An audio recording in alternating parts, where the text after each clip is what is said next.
Hello बंसी, happy Holi. अरे happy Holi happy Holi. तोरा पता छे एक बात, तू जब से गेली छोड़ के हम होली खेली। अच्छा एक बात बताता है। क्या? पूछियो। जरूर। बता देबी बता देबी। क्या पूछना चाहते हो? अरे तू बोल भी तबे बोलबो। पूछो तो।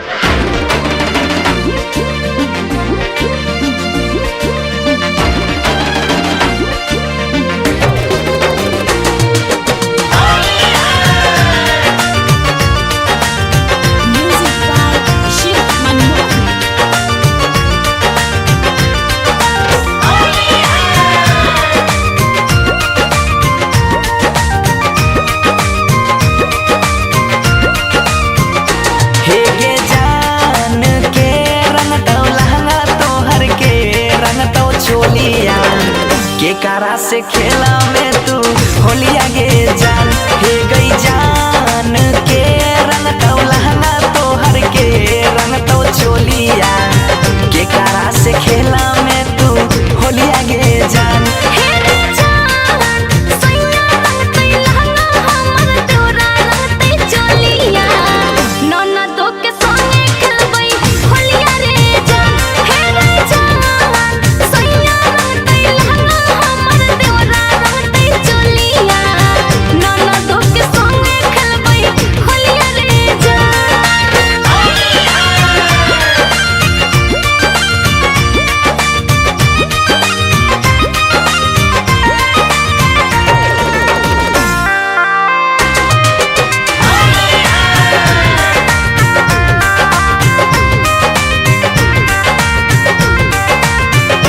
हे गई जान कौन रंग यो वीर रहतो, कौन रंग के सरिया के कर रहतो पीछा करिया गे जान। हे गई जान कौन रंग यो वीर रहतो, कौन रंग के सरिया के कर रहतो पीछा करिया गे जान।